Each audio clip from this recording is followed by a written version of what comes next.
रत्नापुर नाम के गांव में मनोज नाम का एक आदमी अपनी पत्नी शारदा के साथ रहता था।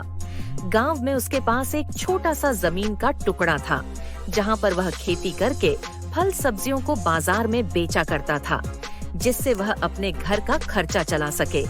लेकिन कुछ समय से उसके खेत की फसल बिल्कुल भी अच्छी नहीं हो रही थी। मैं खेत में फसल उगाने के लिए इतनी मेहनत करता हूँ, लेकिन फिर भी मेरे खेत की फसल अच्छी नहीं होती। पता नहीं क्या दिक्कत है। ऐसे तो मैं बिल्कुल बर्बाद हो जाऊंगा।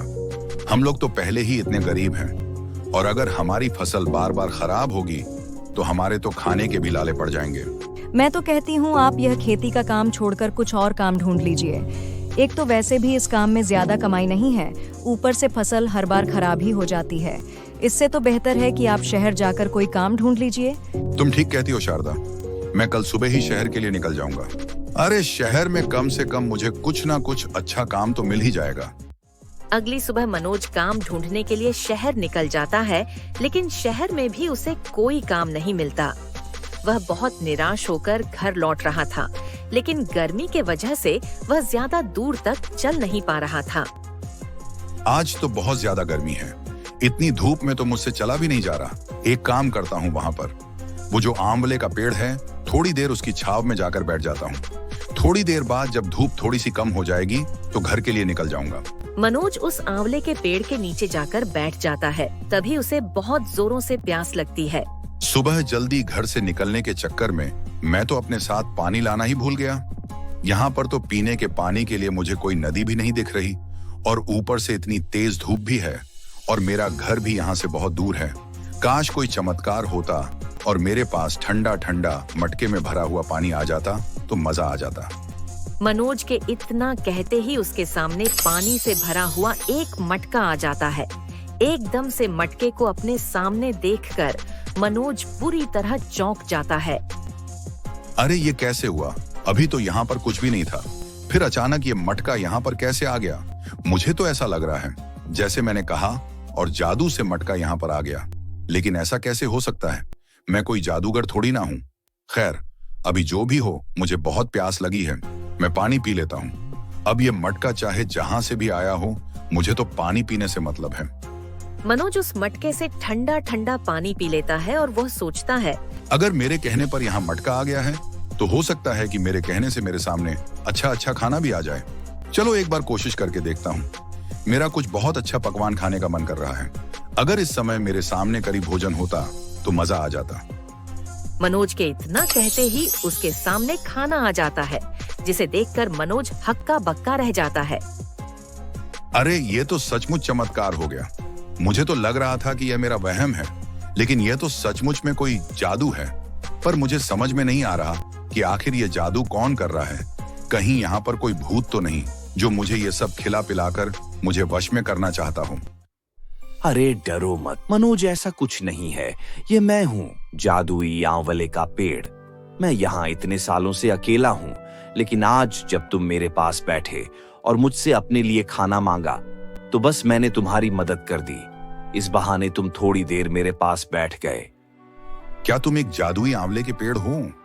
मुझे तो लगता है कि जादुई पेड़ तो सिर्फ कहानियों में होते हैं, लेकिन आज तो मैंने सचमुच में जादुई पेड़ देख लिया। अगर तुम मेरे लिए खाना ला सकते हो, तब तो तुम और भी जादू कर सकते हो। तुम मुझे बताओ कि तुम अपने जादू से क्या क्या कर सकते हो। एक मृत इंसान को जीवित करने के अलावा मैं सब कुछ कर सकता हूँ। तुम्हें जो चाहिए वह सब कुछ दे सकता हूँ। देखो, मैं ज्यादा लालच तो नहीं करना चाहता, लेकिन मैं चाहता हूँ कि मेरे खेत की फसल जो बर्बाद हो गई थी उसे तुम हरी भरी कर दो, ताकि मैं उसे बाजार में बेचकर अच्छे पैसे कमा सकूं।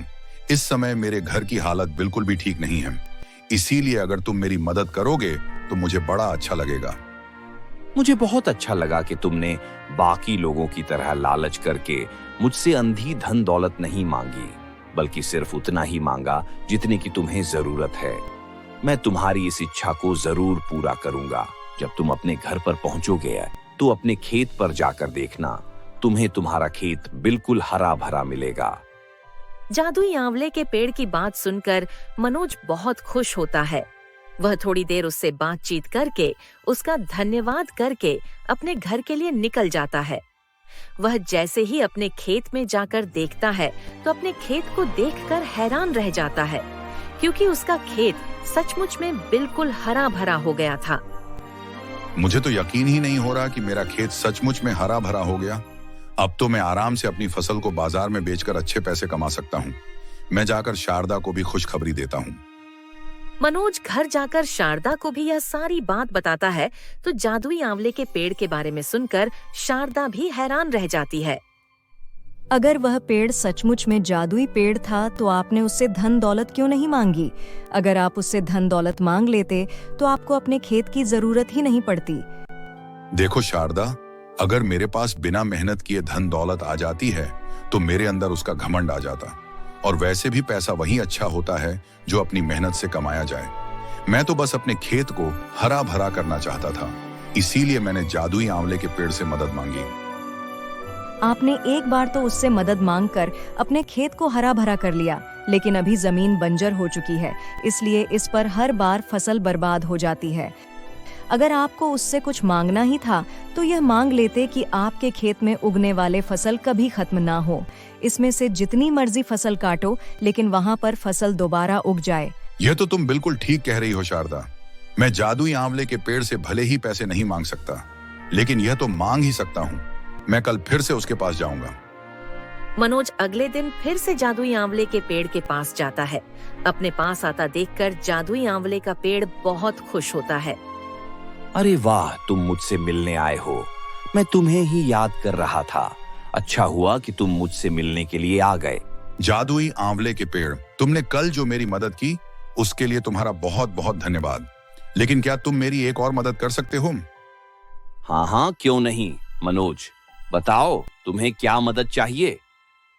जादुई आंवले के पेड़, मैं चाहता हूँ कि मेरे खेत में जो भी फसल उगे वो कभी खत्म ना हो। मेरी जमीन बंजर हो चुकी है, इसीलिए मैं जब भी उस पर खेती करता हूँ तो फसल खराब हो जाती है।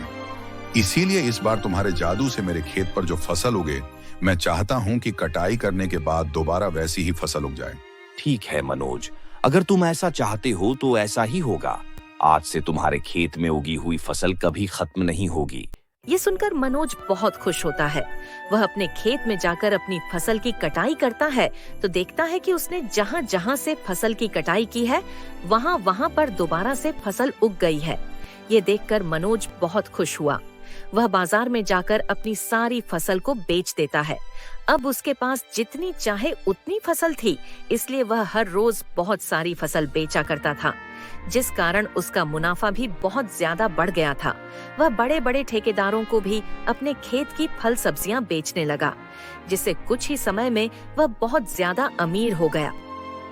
उसने अपने छोटे से घर को तोड़कर वहां पर एक बहुत बड़ा और आलीशान घर बना लिया।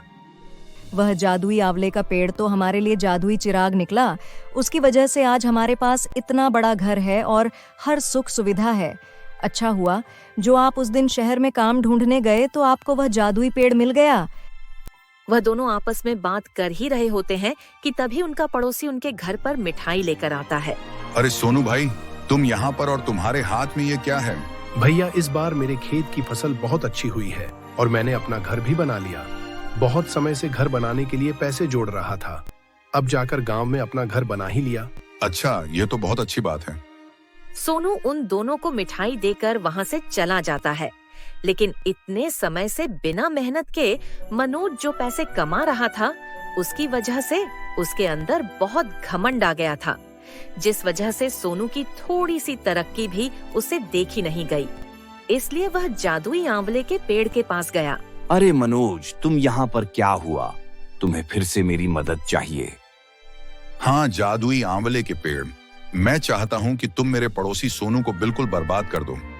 वो एक मामूली सा किसान गांव में इतना अच्छा घर कैसे बना सकता है?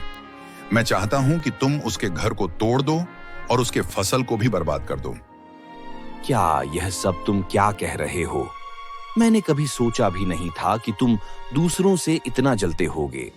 अगर मुझे पता होता तो मैं कभी तुम्हारी मदद नहीं करता।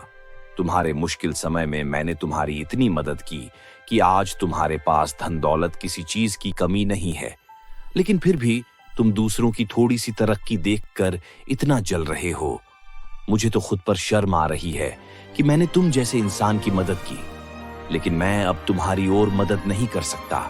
इसीलिए मैंने तुम्हें जो कुछ दिया है वह मैं सब तुमसे छीनता हूँ। क्या? ये तुम क्या कर रहे हो जादुई आंवले के पेड़?